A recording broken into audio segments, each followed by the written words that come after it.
Hey guys, DJ92 here. Secret sauce also. Welcome to another commentary. Today we're gonna cover a Goofy movie released in 1995. Technically, this is a joint pick because it's one of my favorite films, and as well as Kyle's. So we're gonna be using the Disney Plus version of it. So there's gonna be ads in between at certain points. So we'll let you know when to pause your film if you're watching the DVD or Blu-ray. So without further ado, are you guys ready? All set. Um, in three, two, one, and go. We're all and go. How do I play it? There we go. Okay, we're at the Walt Disney Pictures Presents screen, and so So, David, when was the first time you watched this movie? Sebastian, sorry. The first time I saw this film, it was probably back in '95 or '96. I remember having the VHS tape of it, and that's how I got into the Goofy movie. I remember watching it all the time. Like my mom and I were living like up north, somewhere up north, and I remember watching this film. Oh. When did you first watch this film? This first time I watched this film, Sebastian, I think the first time I watched it when I was much younger, but it had been maybe one time when I was like much younger, or maybe maybe one time when I was younger, and then a few times throughout the years that just like a couple times I watched like scenes from it, but I've never really. I don't think honestly I ever really finished the full movie in one sitting until I watched it with you that one time. Oh yeah, I remember. Yeah, of course. Secret Sauce and I watched this at one point. Back in February of 2025. That was he and I's first hangout, by the way. And right now we're.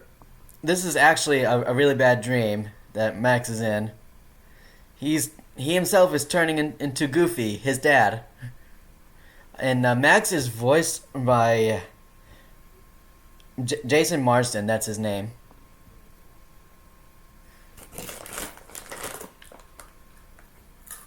Those thorns kind of reminds me of Maleficent's thorns from Sleeping Beauty. Mm.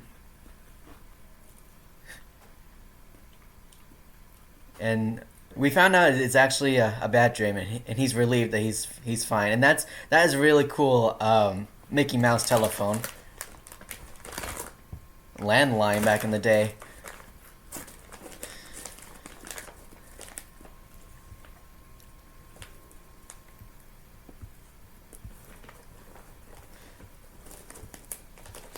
So this movie was it's a musical road comedy film produced by Walt Disney Television Animation, directed by Kevin Lima in his directorial debut.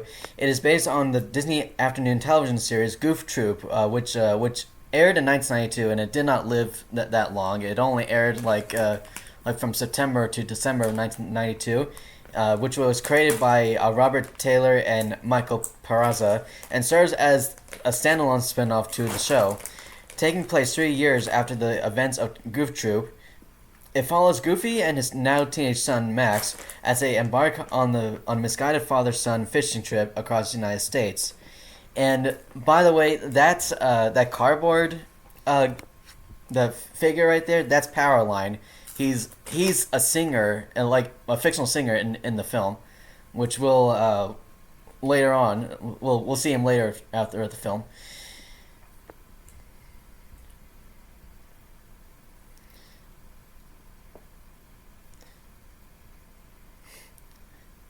Max is so embarrassed since his dad is out here, not like not dressed, and the other guys were like teasing him. That would be pretty embarrassing.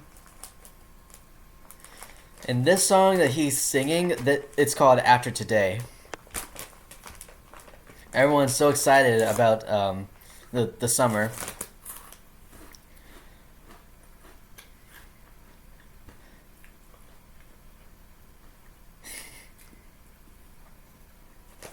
Those the '90s outfits.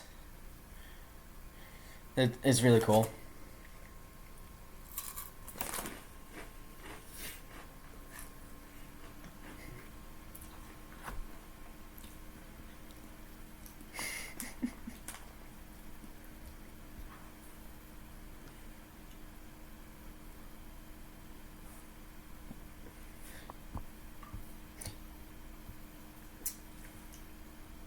So, a Goofy movie was released theatrically in the United States and Canada on April 7th, 1995 by Walt Disney Pictures. Because it had been greenlit by Jeffrey Katzenberg, its release was deemed by Disney to be a contractual obligation. It received mixed reviews from critics. It was a modest commercial success, grossing $37.6 million against an $18 million production cost worldwide. However, with its home media release, it garnered a cult following, particularly among black millennials, and has become a more predominant property within Disney. A direct-to-video sequel, an extremely goofy movie, was released on February 29th, 2000. A documentary about the making of a Goofy movie, Not Just a Goof, premiered in 2024 and was released on Disney Plus in 2025 to coincide the 30th anniversary of the film's original release. And that shot that we just saw earlier with Max going up the bleachers, I think that's kind of reminiscent to the 1970s Grease movie. I think it kind of feels like it because both this and Grease are like musicals.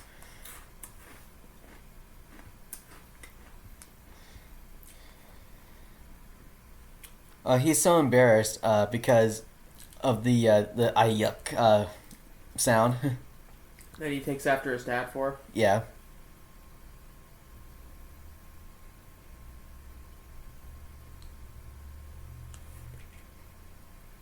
And here we see PJ. That is Pete's son. And I think. Hold on. So firstly, Goofy's first appearance. If I can get to the history part of things, he was Goofy's first appearance was Mickey's Review, released in 1932. Back then, he was known as Dippy Dog. I don't know if you've heard about that, Kyle, but I did not. But yeah, so his first appearance was back in 1932, and he also as in 1934, that's when his name changed to Goofy, with Orphan's Benefit. Max's first appearance. Before I get into that is Bobby. That's Bobby, one of Max's friends. He loves cheese for some reason. And Max Goof was who was voiced by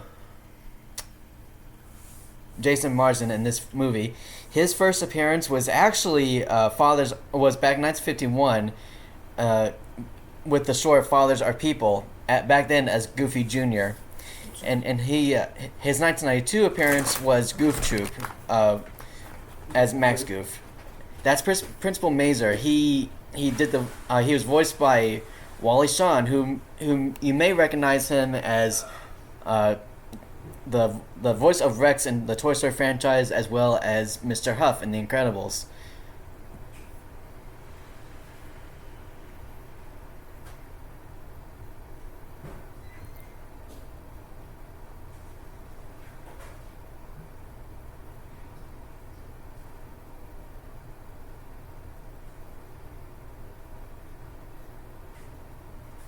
Oh, what we're about to see is that Max is about to do a prank.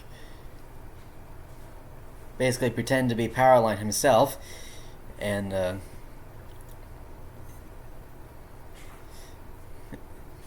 which is pretty cool, by the way.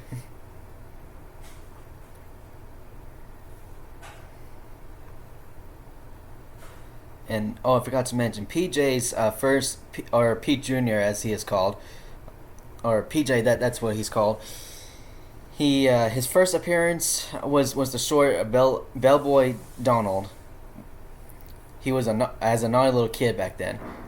Okay. Later, he appears in the TV series Goof Troop, this time as a kind preteen and being Max Goof's best friend. After that, he appeared in the film of Goofy Movie, also in the role of Max's best friend, and its sequel, an extremely Goofy Movie, where Max, and her friend, and their friend Bobby go to college. He also makes a cameo in the DuckTales reboot episode Quack Pack, where he is seen in the photo from Goofy's wallet. And the song that you're hearing now, that is, I believe, Stand Out. Thank you, Kyle. Yeah, we're having dinner as well, folks. So what you're seeing, Kyle, he's doing the prank during the student assembly, or pep rally, whatever it is.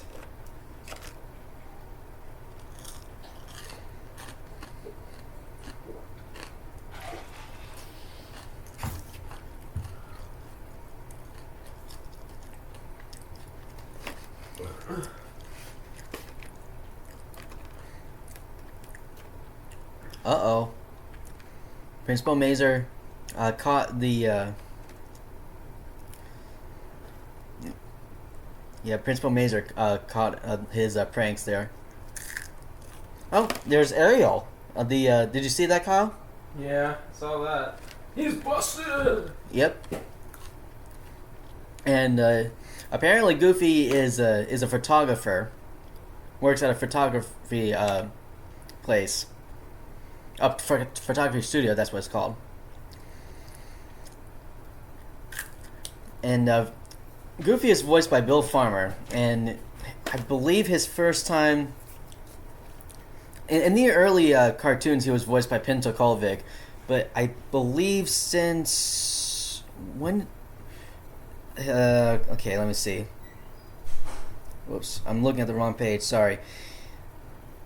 So Goofy, Bill Farmer voiced Goofy starting in 1987, and he still voices him to this day. I think he did an amazing job.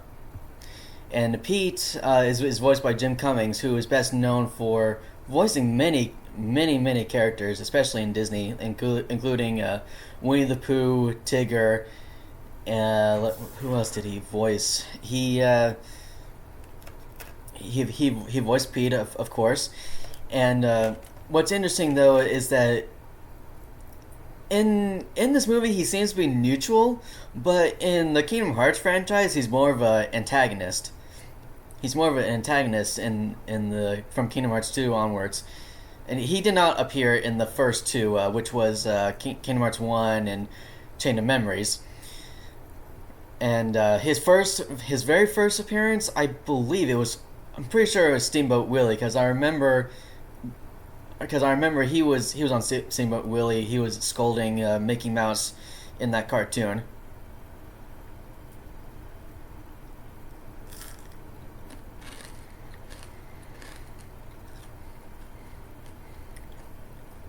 And now we're back to the school. They're in detention. They're busted. The secretary that you see here, Miss Maples, I think that's her name. She was voiced by Joanne Worley, who is best known for voicing the wardrobe, or the character Wardrobe from Beauty and the Beast in 1991. And PJ, he is voiced by Rob Paulson, and that name sounds familiar. I believe he voiced the Carl Weezer in Jimmy Neutron. And Bobby is voiced by Pauly Shore, who unfortunately was uncredited for some reason. Roxanne is voiced... Let me see. Roxanne is voiced by... Let me see. Sorry, folks. Thought I saw... Oh, yeah. And Kelly Martin. She is voiced by Kelly Martin, and interestingly, she voiced another character. She voiced another girlfriend of Max's in the 2004 animated film. I think it was direct to video, called Twice Upon a Christmas, called Mona. So which is kind of weird, because I don't understand why. I don't know what happened to Roxanne after the first film. I don't know what changed there.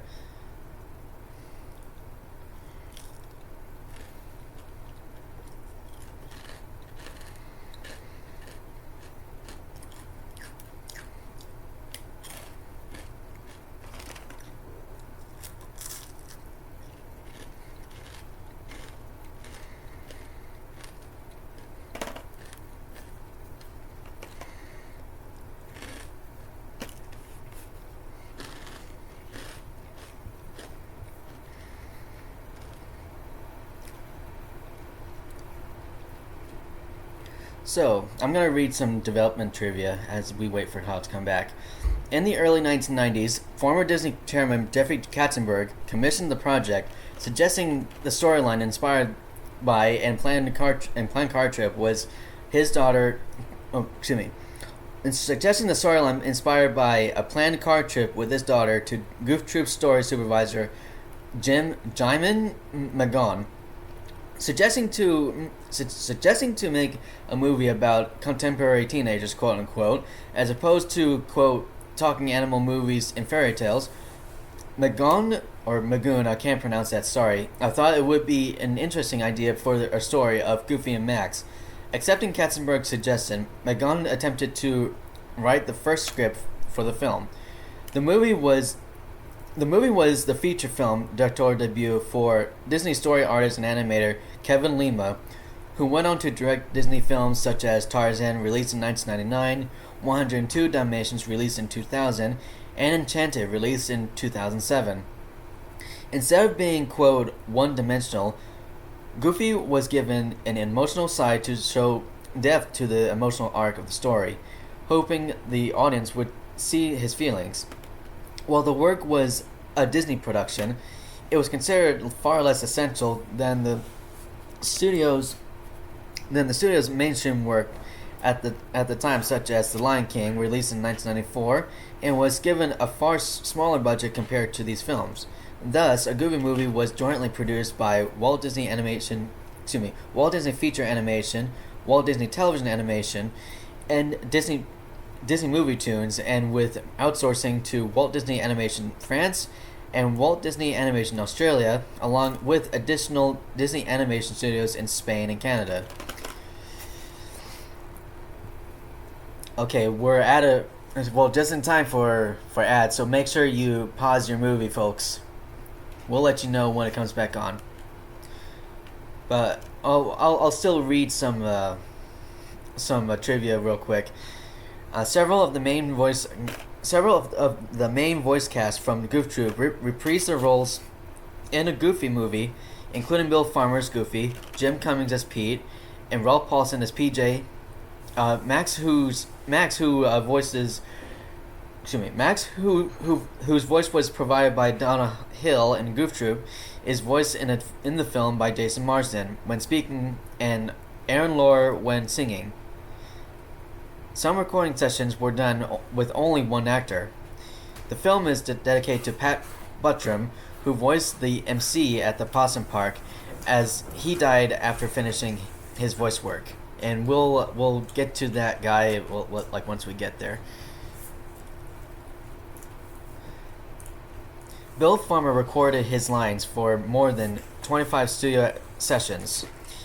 After Farmer recorded nearly all of Goofy's lines, Katzenberg wanted to replace Farmer with Steve Martin, using his normal voice. Oh wow, that's crazy. Thinking it was a bad idea, Farmer was asked to voice Goofy using his regular speaking voice as opposed to the character's signature cartoonish voice. This confused Farmer, who insisted that audiences wanted to hear the Goofy they were all familiar with. Excuse me. After many weeks of recording lines with his regular speaking voice, Farmer re-recorded his lines to speak in Goofy's regular voice. And now we're back to the film, folks.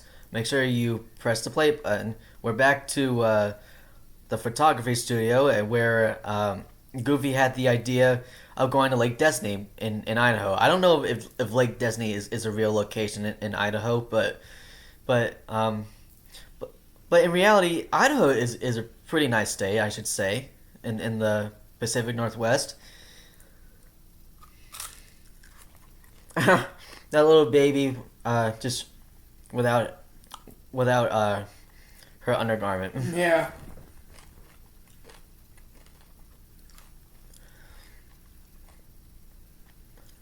Everyone's cheering for Max now. Or they're about to in just a moment. Everyone's all happy.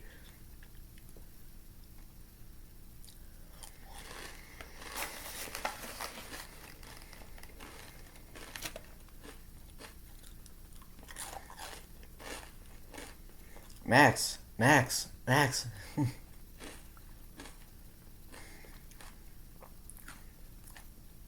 And here we are again with the song Stand Out. By the way, most of the songs are performed by Tevin Campbell, who voices who actually plays Powerline in the film.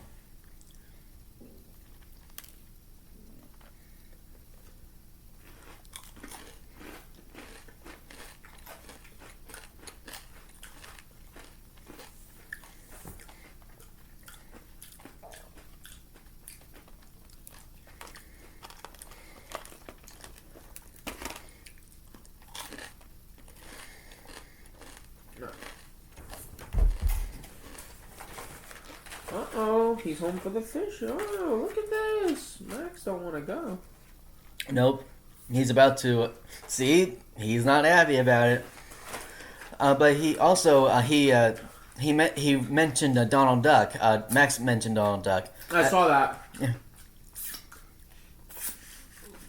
And by the way, Donald Duck is kind of cool, I guess, but he's also like kind of annoying, especially in the Kingdom Hearts games, where sometimes he doesn't heal Sora, like he misses his chance in healing Sora during battle, if you know what I mean. If Donald Duck exists, that means Scrooge McDuck must be around here somewhere. Maybe. Do you know who Scrooge McDuck is? Yeah, no, that he is the uncle of Donald Duck. Yes. Do you know he's the richest man ever, or richest waterfowl to ever live? Yeah, I heard something about that. Yeah, he is very rich. He also appeared in some of the Kingdom Hearts games. He's a quintillionaire. Quintillionaire. Wow. Which is not a real thing, but Yeah.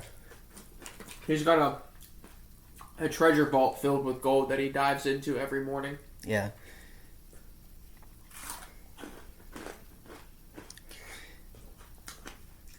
That is a big that suit he's wearing. That's that doesn't looks like it doesn't fit him very well. It's like it's too big for him.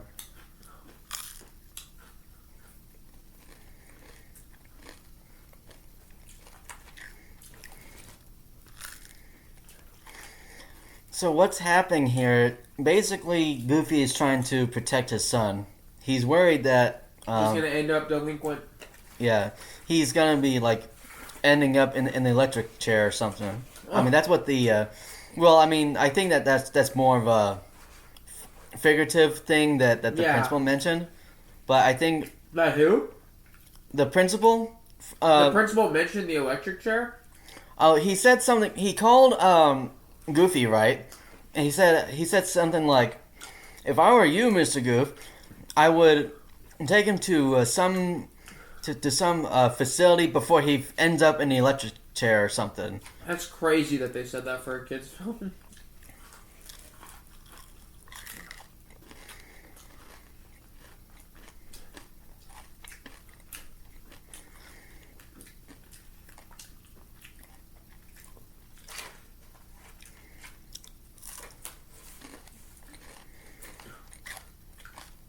Like Max is like, "I am not amused."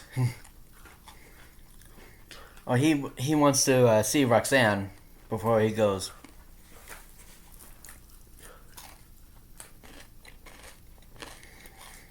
Oh my god. I'm surprised he actually knows where Roxanne lives. I mean, we did not see him asking for her address. He's just got that info. Yeah. That's Roxanne's dad. He's actually voiced by Kevin Lima, the guy who directed the film. All he does is make some dog growling noises.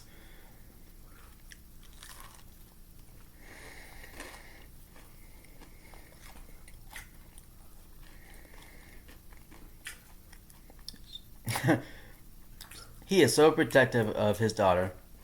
He's a good guy. Yep. For doing that, for real.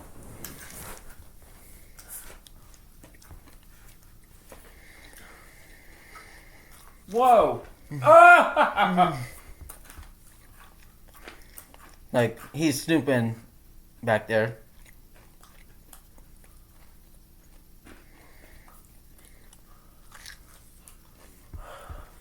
Dang, she likes Max. Mm-hmm.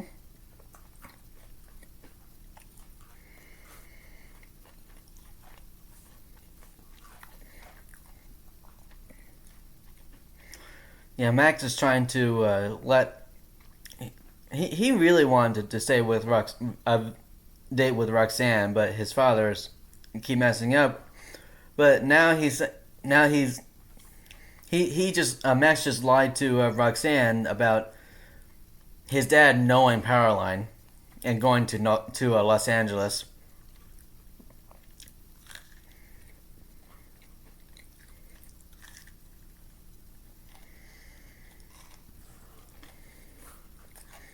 Party animal, you. Oh my god. Oh my goodness.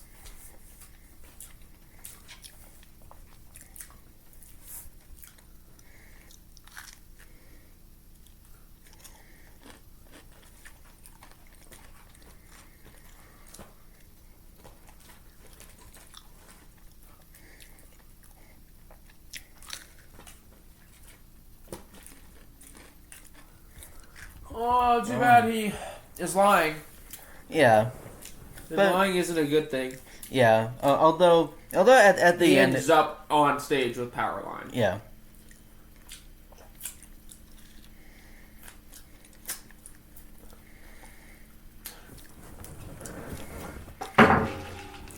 Now we're on the. I'm sure it's probably about to go with someone else, though. Yep. Oh, now they're on the highway now.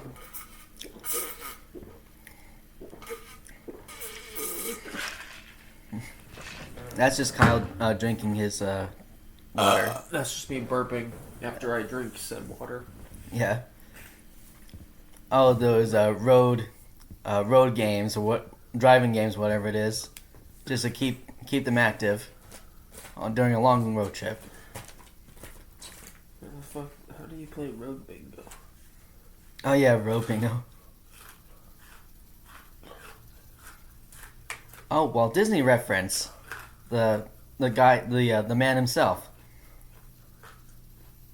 Oh, Max loves rock music, but then, Goofy changes puts in a tape that has Frank Sinatra's High Hopes. I couldn't tell if that's an audio cassette or an 8-track.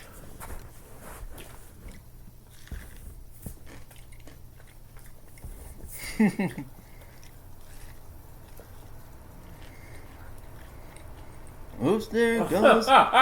Oops. Uh-oh. They shouldn't be going at it like this. Oh, they broke it. Oh, great, Dad. Now we don't have any music. But speaking of, there's another song there's another great song that comes up here. Just a moment.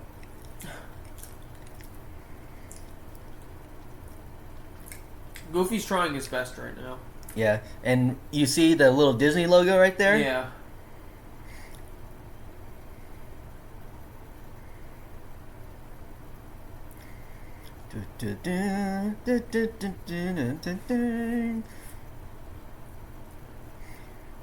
Great song in the soundtrack.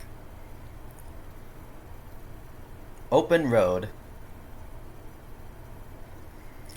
What I love about this song is that the other drivers happen to know the lyrics, and everyone was singing it together. Mm. And also, there's also like references throughout the song too. I hear you. How many songs are in this song, Sebastian? Let me see here.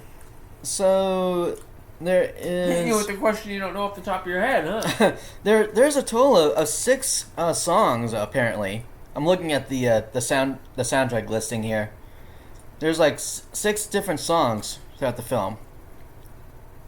Is Goofy about to get pulled over? No. He just passed next to a cop. Yeah, I noticed that too. Oh no, they're running through construction. That's not good.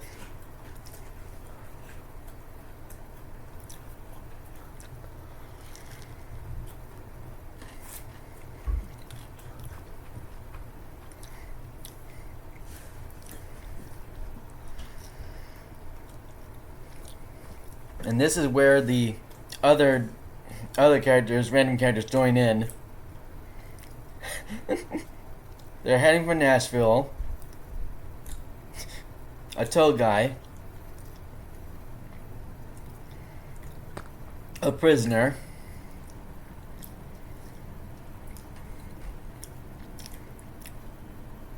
Oh, Goofy did not want Max to see that. And here comes the a reference of Mickey Mouse right there. Wayne Allwine. Wayne Allwine voiced him in that movie. Why is there an old lady driving a hot rod? I don't know. Oh, those nuns there. That's gonna be like a running gag throughout the film too.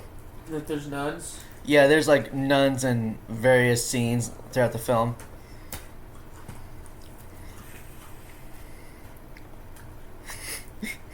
There's someone tied up in a trunk. I see that.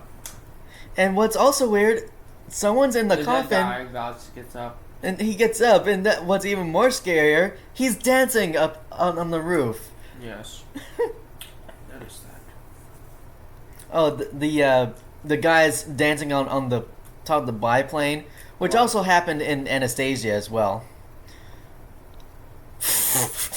I saw that. That kind of reminded me of the 11'8" bridge in Durham. Yeah. Where everything hits, yep. Yep. Everything hits the top. Yep. Like, have you seen it in real life? Mm-hmm. Well, have you been there? No, I've seen clips though. Yeah. It's just funny to watch. Mm-hmm.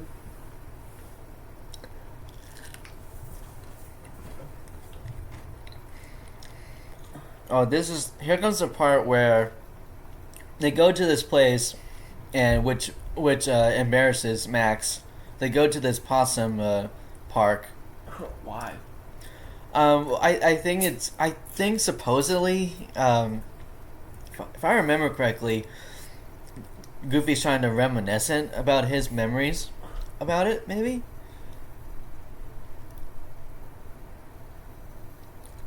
That's the MC. He is voiced by. I read it earlier. I'm putting this Pat. Okay, Pat Bertram. He voices that's the MC guy. I think is best known for voicing another Disney character back in the 70s. He voiced. He voiced Napoleon in the Aristocats. And he also voiced Sheriff of Nottingham in Disney's Robin Hood back in 1973. And right now, this is the Possum Park song. Apparently, their animatronics look really bad.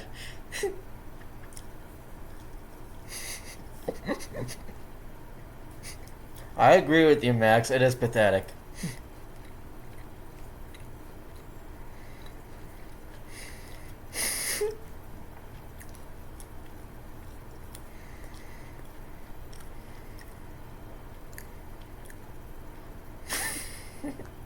It's like no one really cares about the technical problems.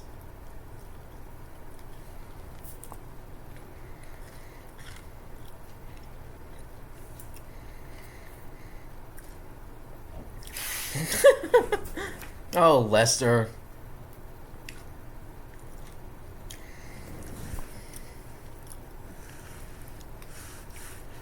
Well, that's a very small shack they were in. That's where the show was played.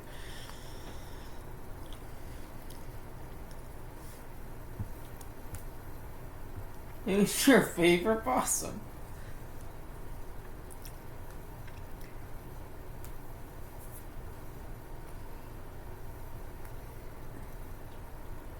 Oh no! Don't do that.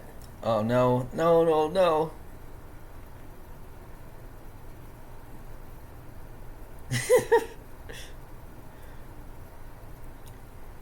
Oh no! He got yoinked. He got dragged by little kids. Yes, they took Lester away.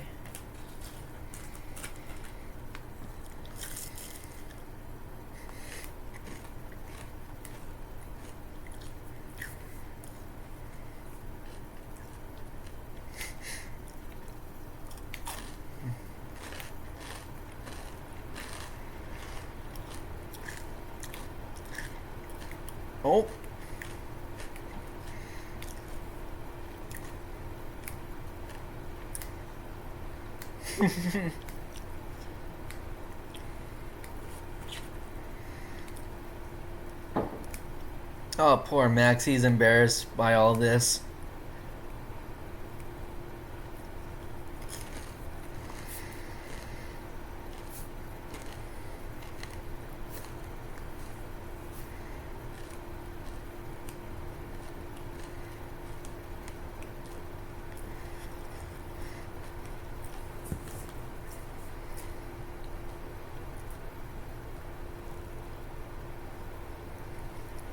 So let me talk about the animation trivia.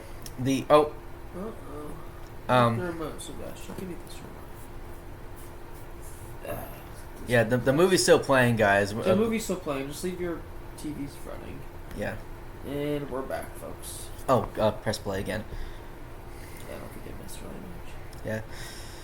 So anyway, as I was saying, the animation work was done at Walt Disney Animation France in Paris, supervised by Paul and Gaetan Britzi. Sorry if I mispronounced that. With additional scenes animated at Disney's studio in Sydney, Australia, under the direction of Steve Moore, and cleanup work done at the main Burbank studio. Additional cleanup animation was done by Phoenix Animation Studios in Canada, and additionally inked and painted by the Pixie Box Studio in France. During one of the screenings, a single dead pixel was noticed in the footage from a monitor they were using, forcing them to recapture 3/4 of the film with a non-defective monitor. As a result, the planned release date was moved from November 1994 to April 1995.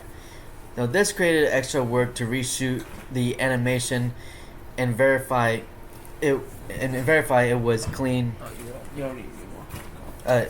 Verify it was clean of defects. Lima said the delayed time gave them time to polish up the movie, and now they're settled to their camps. I'm guessing this is Lake Destiny right now. Not sure if it is. But yeah, Max is still thinking about Roxanne. Oh, Goofy, you ruined it.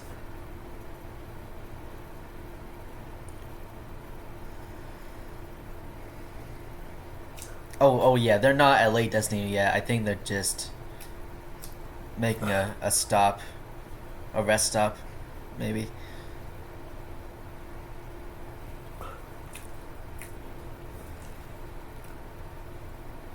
Here comes Pete again with his very fancy RV.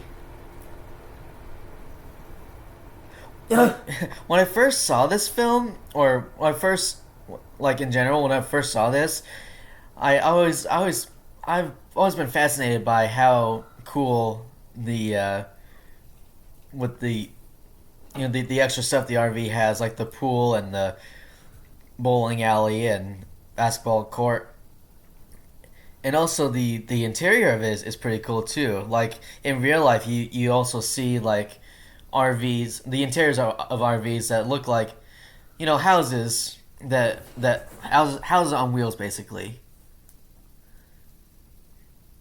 like this one, for example.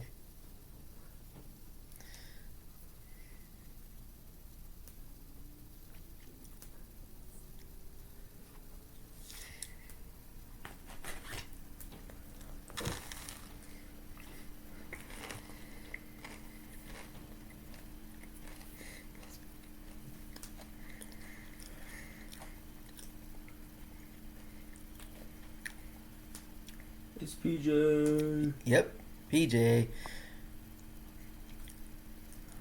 Do you ever wish you had like a RV that looks like this? I mean, that'd be over the top. I mean, I don't know how that's possible. To fit a bowling alley, a pool, a lawn, all under an RV. Yeah.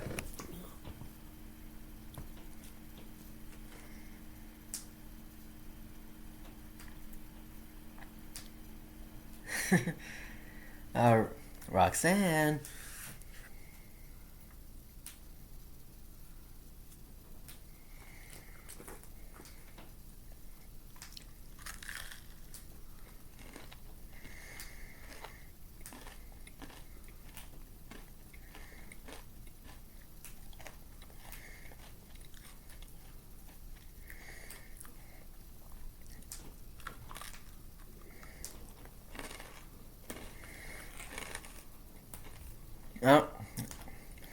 He missed only one bowling. He missed only one bowling pin.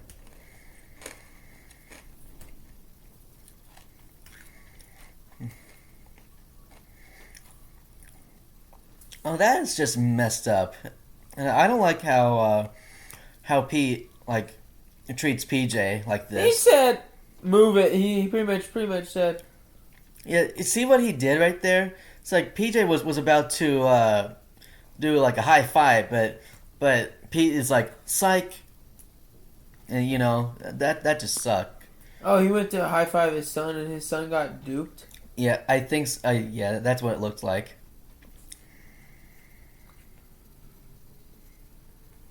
I think Maximilian. That's his Maximilian. That I don't know. If that's his actual name, his real name.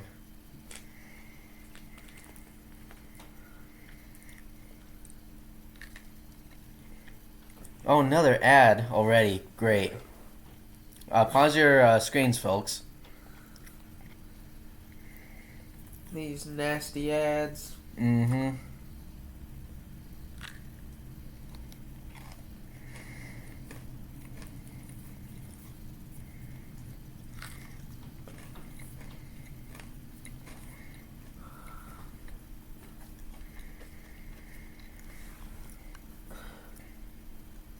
So as we wait for these ads to end, well, as we wait for the ads to end, I hope you guys are enjoying the commentary, and I also hope you guys had a great 4th of July weekend this past Saturday.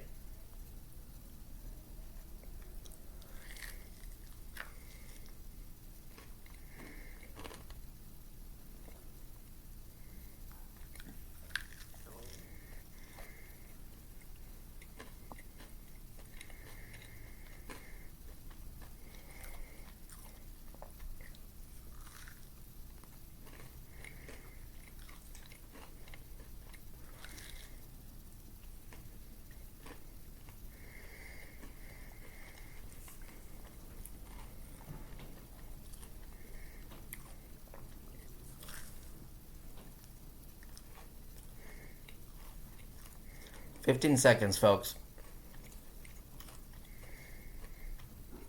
And then we'll be chilling. Yeah, Toy Story 5. Oh yeah, yeah. Well, it's actually yeah, it's Disney Plus showing a ad for Blockbuster Summer, but now we're back to the film. So Goofy is about to show Max the specific a trick a specific way to fish, which is the perfect cast.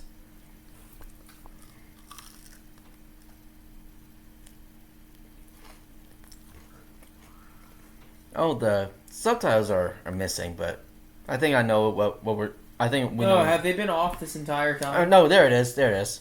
That is so weird. They're back on. I think it took a while to load back up after the ad.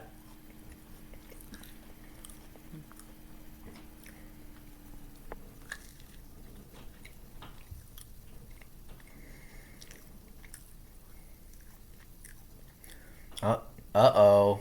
Here comes Bigfoot.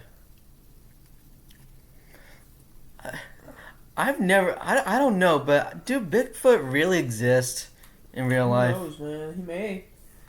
He very well may exist, Sebastian. You don't know.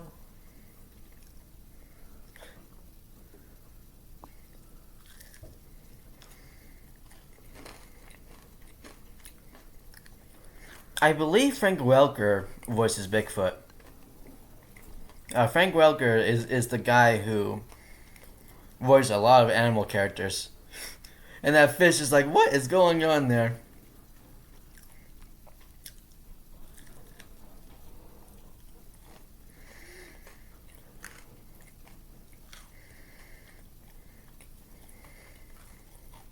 Oh, Mr. Foot.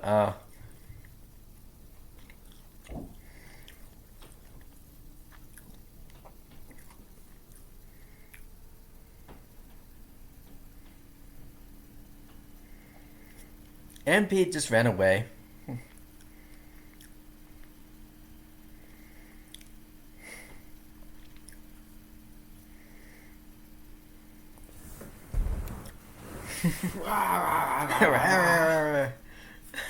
It's like, I'm gonna get you.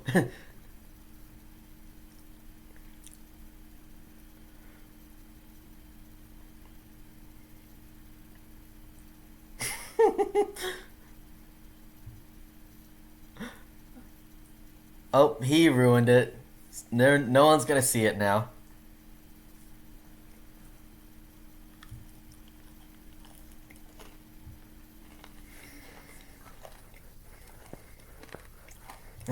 He has somehow he got the car keys.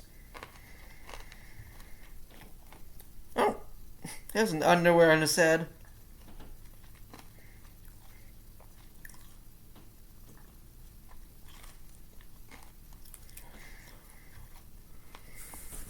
Nope, he's not gone yet.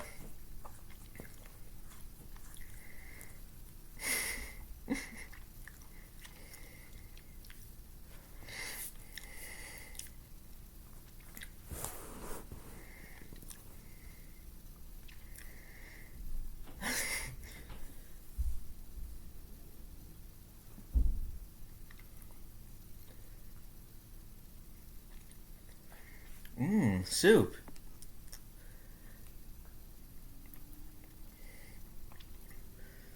I remember as a kid I would have soup for dinner, like ramen noodle soup. Have you ever had that before, Kyle? Oh yeah. They're really good. Haven't had those in a long time though. Ooh. Oh, what he's listening to? That's the Bee Gees, "Staying Alive." Yeah, I could see that. Very popular song.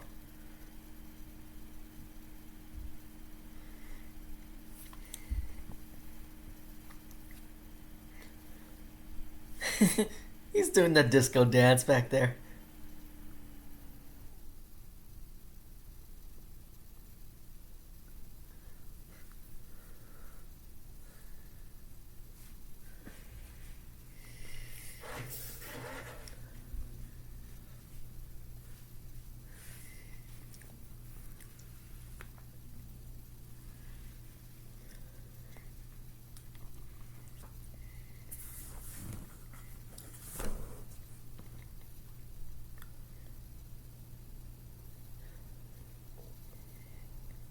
Hasta la vista. Pledge allegiance. Well, that's a little bit longer.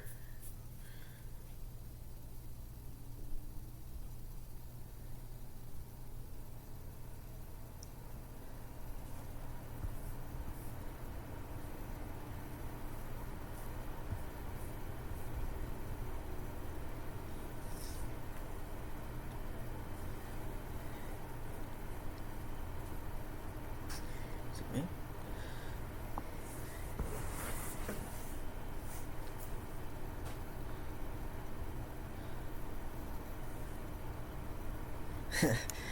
It's kind of interesting. They're eating the soup without warming it up. Normally Yeah, you he would. used the cigarette lighter. Oh, oh, okay.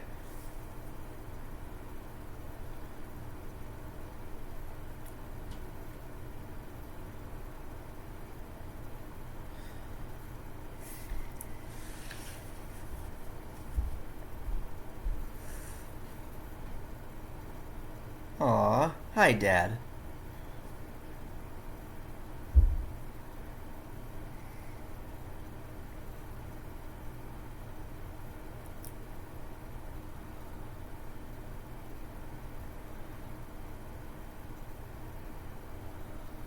Midnight. It looks like you can see the moon shining or moon reflecting.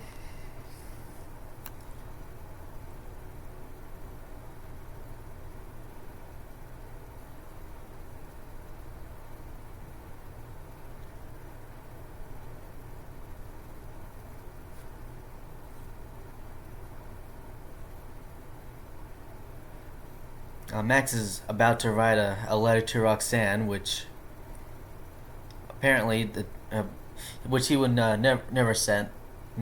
He never sent it.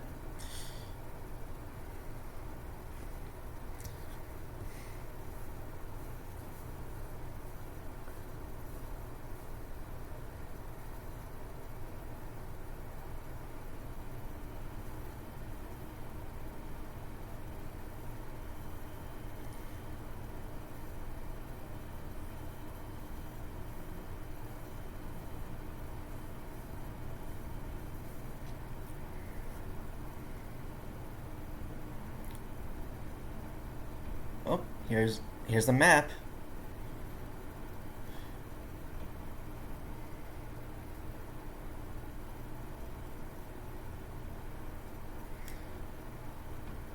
So yeah, they're currently, well, they're not in Idaho yet, but he's about to do is he's gonna change the route plan to Los Angeles. Whatever they're at right now, he's gonna change the route to Los Angeles.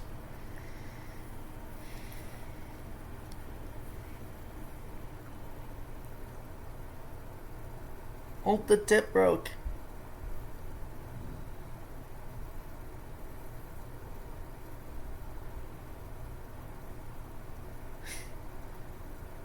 He almost got caught there, didn't he?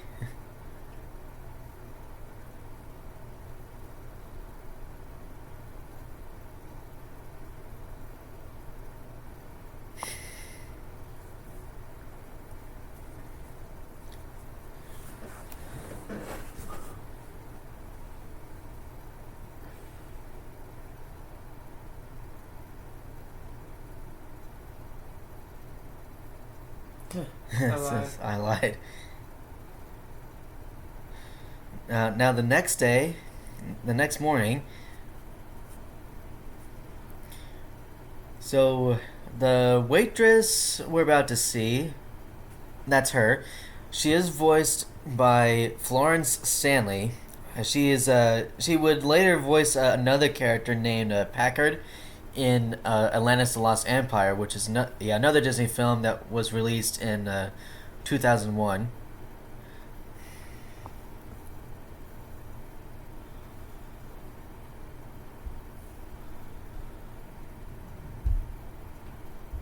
See those nuns back there? That running gag with those nuns. Pretty sure that it's the same models of them. Remember the open road thing? Yes. Yeah. It's Max. Uh-oh. It's Elvis. Oh yeah, Elvis reference. And nuns, you're right, they are everywhere. Yeah.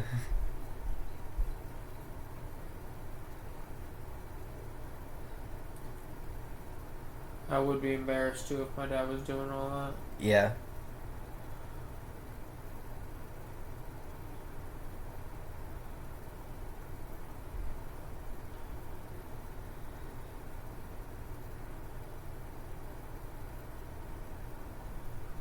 And here we go with the montage of their travels. Oh, that's so cool! It's like a miniature car driving on the map itself.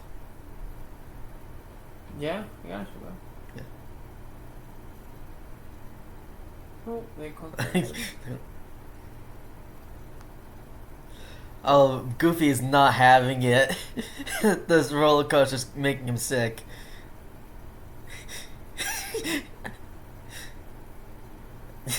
And this scene too, where he's like covering his ears, and those nuns were like cheering on at this monster truck place. Oh, here's a pantomime pantomime guy.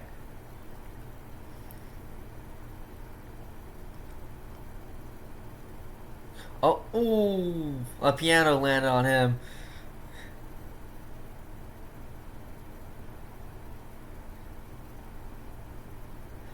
By the way, that is not how you change a tire in real life. Oh, bad idea. He took pictures. He took a flash camera inside of a bat cave.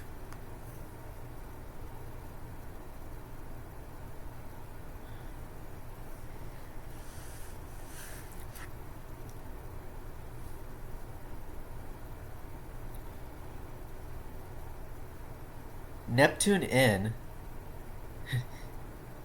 What'd you think of this hotel room that they're in, Kyle? Well, I think of the difference.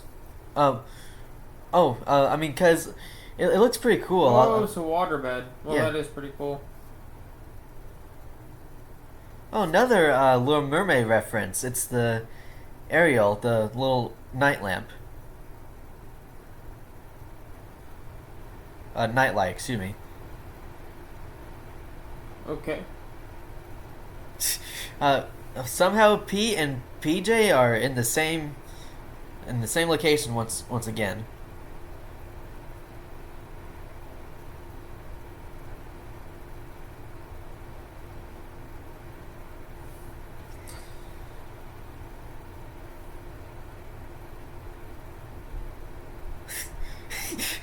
Under your thumb. That looks like a spring or something with his nose.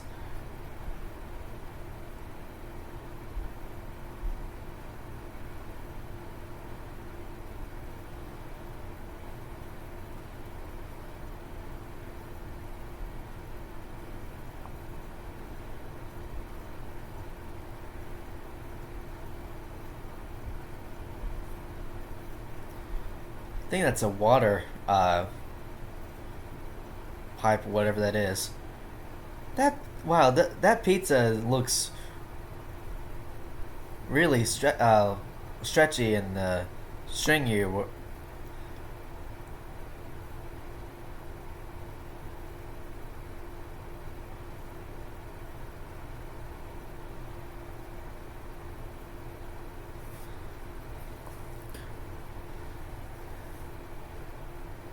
I think when I first saw this scene, I thought the water looked like some kind of Kool Aid or something because of the color. Hmm.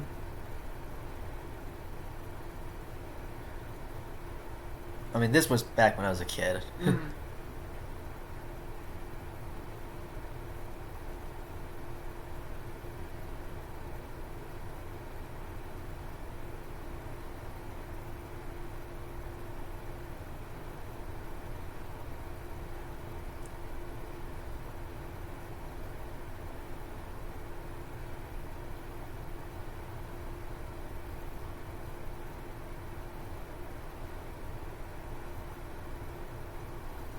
Oh, oh my! So apparently Pete was overheard Max and PJ's conversation about saying power line and Pete is like basically giving Goofy the news that Max took advantage of Goofy, like changing the map and stuff.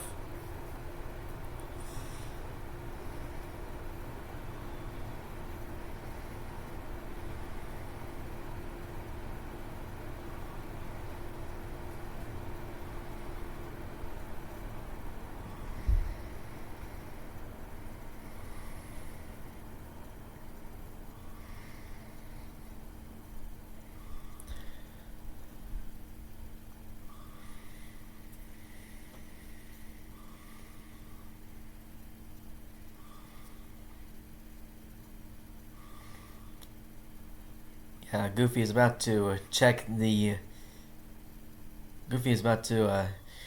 map, and he just found out that Max changed the route. Oh, what a mess they made!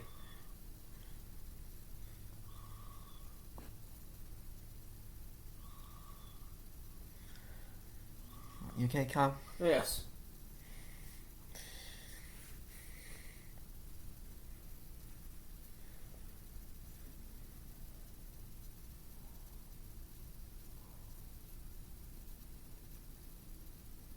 I like the transition from Goofy laying on the bed to him driving in the car. Yep.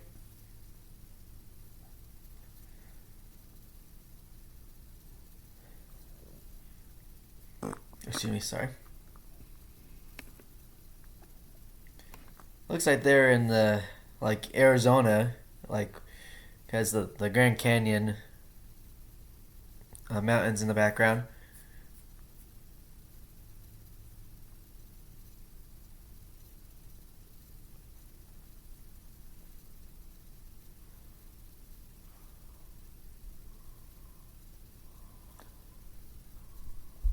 California, Idaho.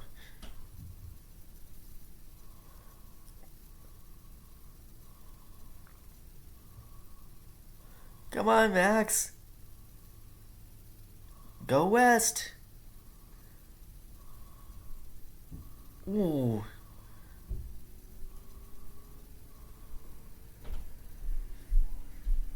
Yeah, Goofy is so mad at Max now.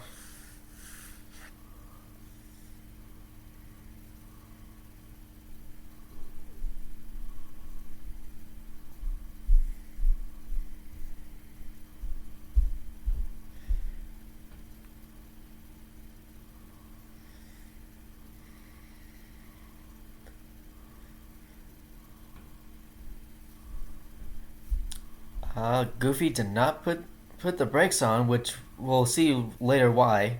Which we'll see later why in just a moment.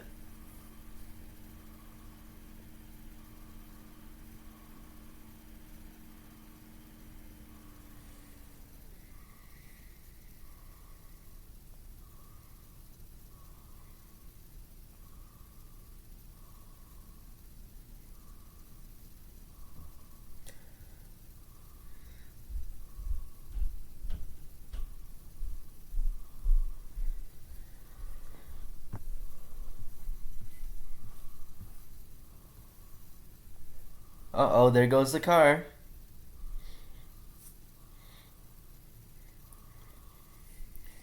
And the music score that you're hearing is really good. There's like I said, there are like 6 songs throughout the film, and there's also two, three, four, six. There's like seven pieces of instrumental pieces throughout the film as well. So the score was done by Carter Burwell, who would later be known as the composer for uh, for some of the Twilight films. I think he did the first Twilight movie, and then he did I believe he did Twilight Saga: Breaking Dawn Part 2.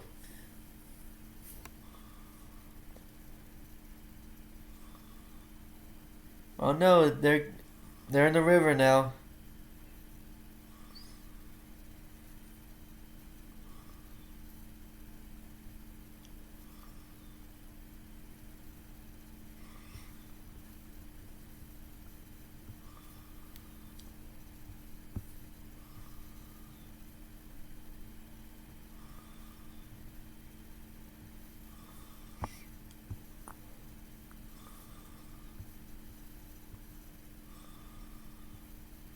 Oh, he also did.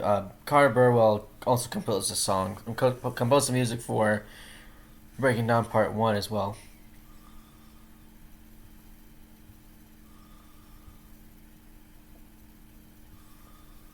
Oh, and he also did. He also composed the score for The Blind Side, released in 2009. That's interesting.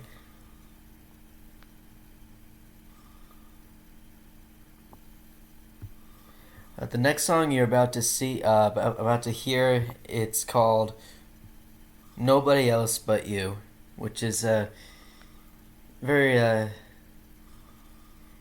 very soothing song, actually.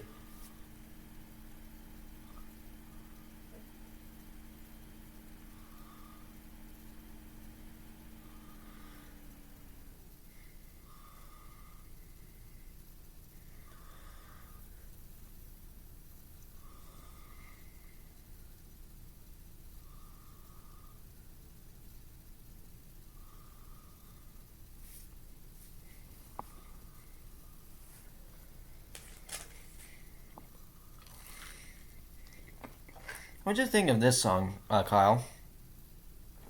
Huh? What'd you think of this song? This little song that Goofy and Max are singing. It's called "Nobody Else But You." Yeah. Um. Well, I'm not too familiar with the song, but it's a good song from the 1 or 2 times I've heard it. Yeah, just to turn it up a little bit.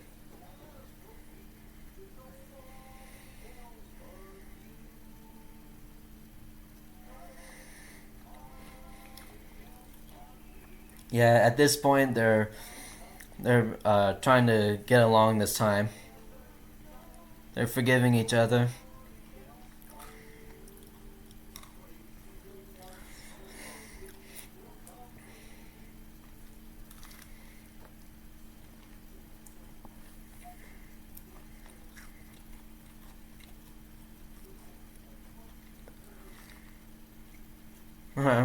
Music sounded like monkeys in a zoo. That's fine.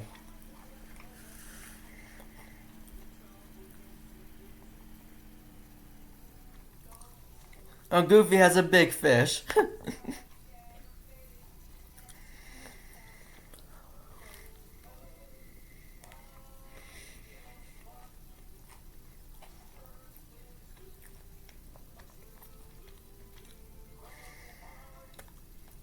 Oh, whirlpool.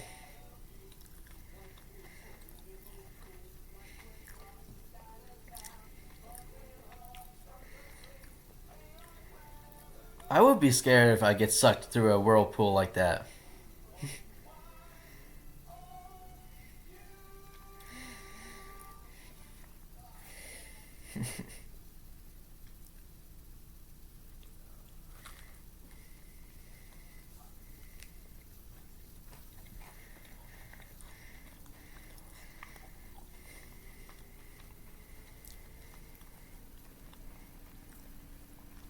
So Goofy realizes that, or excuse me, Goofy understands that Max is falling in love with Roxanne.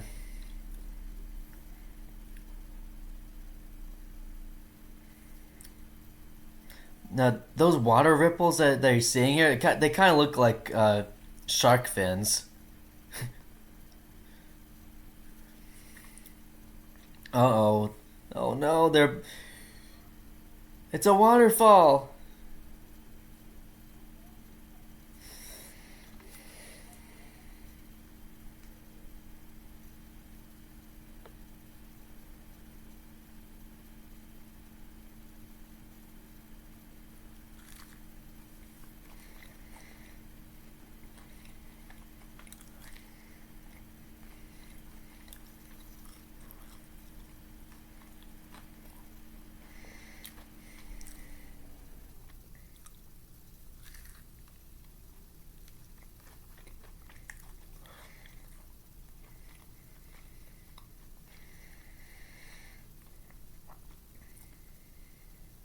So, what do you think of this film so far, Kyle? It's good. It's a good film. Oh my. Yeah, uh, yeah. This film it's a fantastic film. One of the greatest '90s Disney film.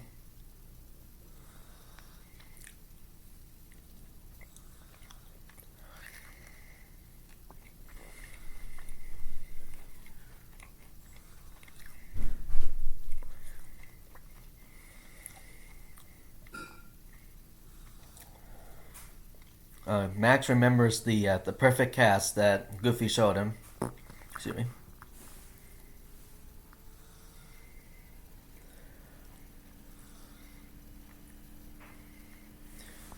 So here's an interesting thing. So they lose the car. They lose the car in the waterfall, but then near the end of the film, at the end of the film, they actually somehow they got it back but in like damaged condition. Isn't that kind of weird? I wonder how they did that.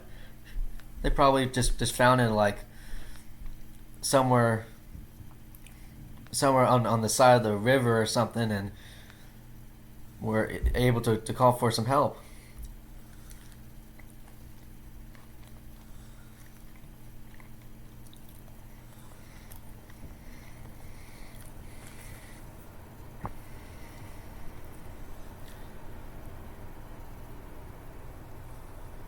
Oh, we're in an ad, folks. Make sure you pause your screens.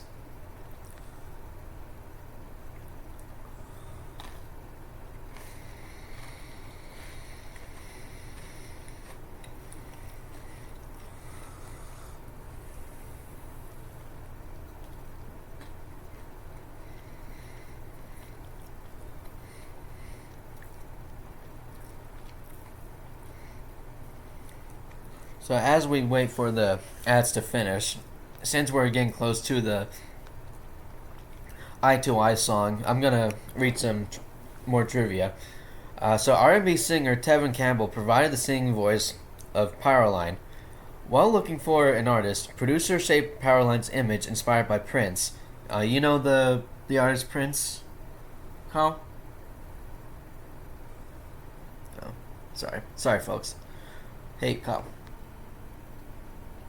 Hey, Kyle. Yes. Do you know the singer Prince? Yes, of course.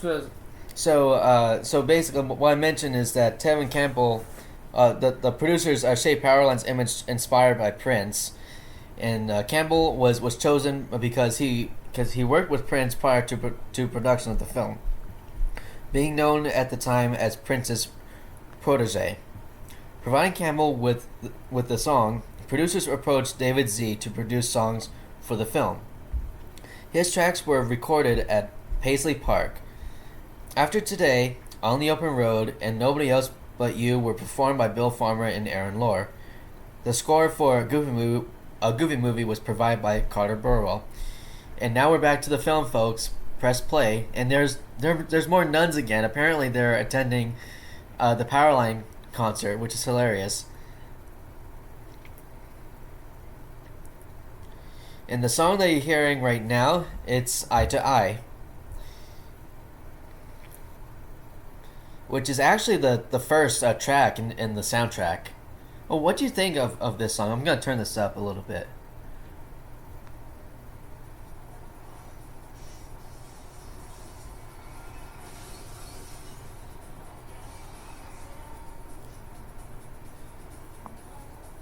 Great 90s song, don't you think, Kyle? Yeah.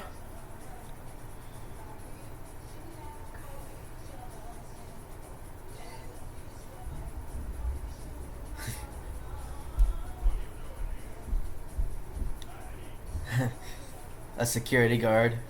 Oh, did you see that? That's just hilarious.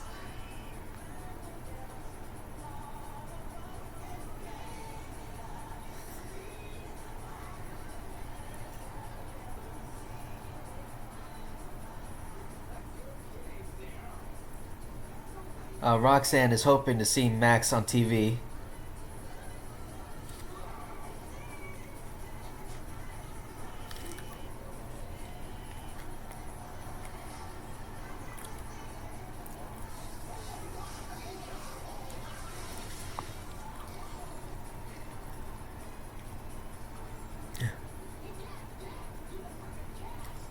Oh, he's gonna do the perfect cast on stage now.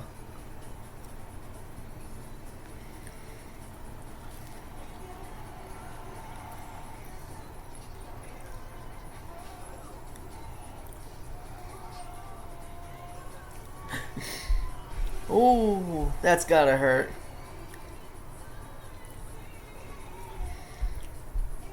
Listen to each other's heart.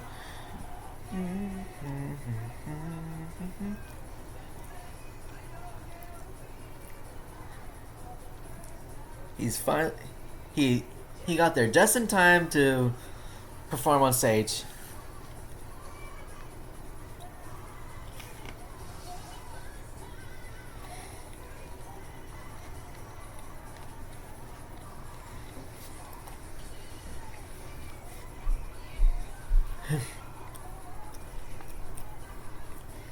Oh. Oh, Bobby's in love.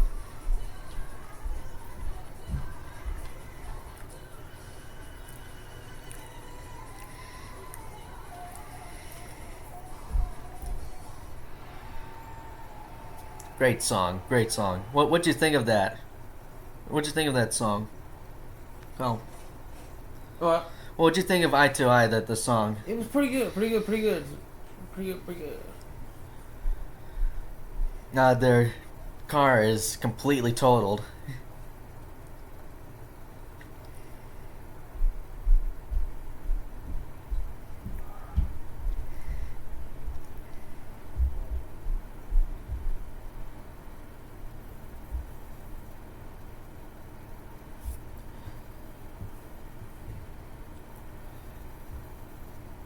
So I'm going to read the last remaining bits of trivia. Within Disney, prior to a Goofy movie's release, the film was frequently associated with Katzenberg.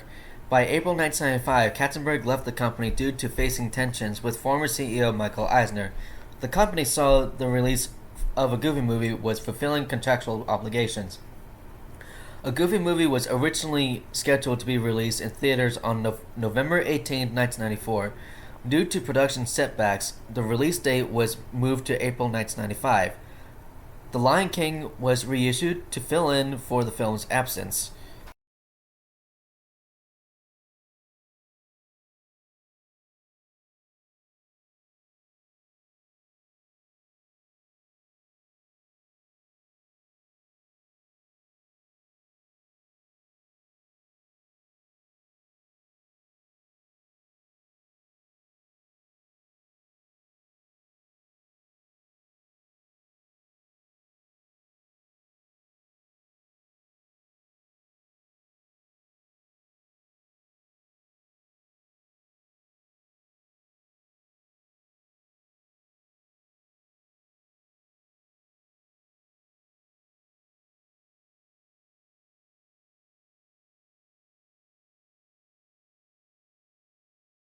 So, not allowed to premiere in California, the film's world premiere was held on April 5th, 1995, at the AMC Pleasure Island at Walt Disney World Resort in Lake Buena Vista, and was attended by director Kevin Lima and voice stars Bill Farmer and Jenna Von Oy. And we just saw the car explode, and I'm surprised that Roxanne's dad did not did not hear that. He would be like, what just happened there?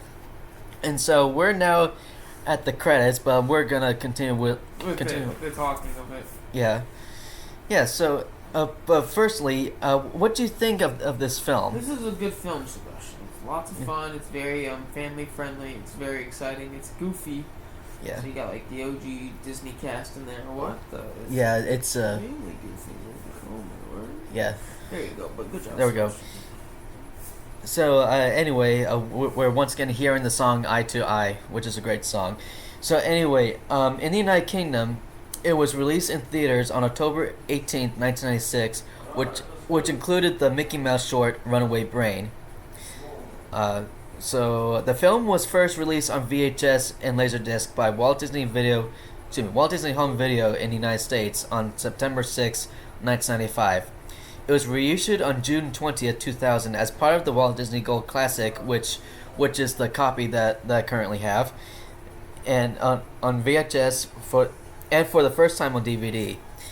The movie was released on Blu-ray as a Disney Movie Club exclusive alongside an extremely goofy movie on April 23rd, 2019, with several contents edited to make it more fitting for the intended audiences. A Goofy movie was re-released on Blu-ray on November 14th, 2023 as part of Disney Legacy Animated Film Collection, which consists of 100 titles from both Walt Disney Animation Studios and Pixar as part of the 100th anniversary celebration of the Disney Company.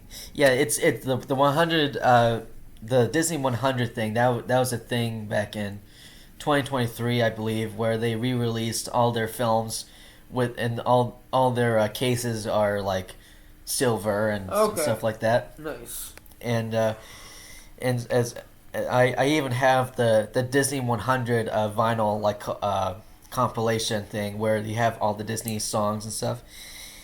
A Goofy movie opened in 2,159 theaters at second place on its opening weekend with $6.1 million, held from the number one spot because of the Will Smith blockbuster Bad Boys that opened the same weekend, with $15.5 million in box office returns, and ultimately ended its run at the U.S. box office, grossing $35.3 million. Well, that's a lot of money.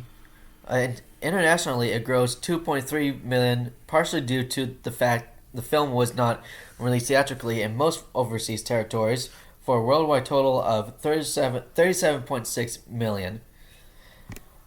On the review aggregator website Rotten Tomatoes, A Goofy Movie holds an approval rating of 64% on 55 reviews, with an average rating of 6.2 over 10. The website's critical consensus reads, "A Goofy Movie offers enough of its titular ingredient to satisfy younger viewers, even if most parents will agree that this beloved character deserves better." On Metacritic, the movie has a weighted average score of 53 out of 100 based on 17 critics, including mixed or average reviews. But to me and Kyle, personally, it's a sorry. What were you saying, though, Sebastian, about your thing about us personally? For us personally, we both love this film. Yes. There's nothing there's nothing wrong with it. No, there's to nothing us. wrong with it. It's just a good film.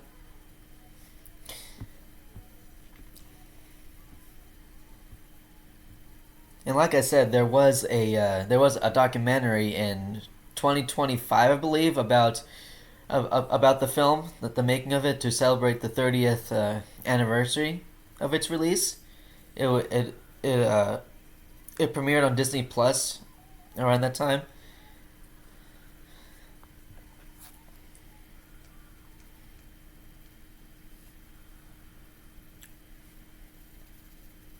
And once again, this film is dedicated to. It'll show up in a moment, Yeah.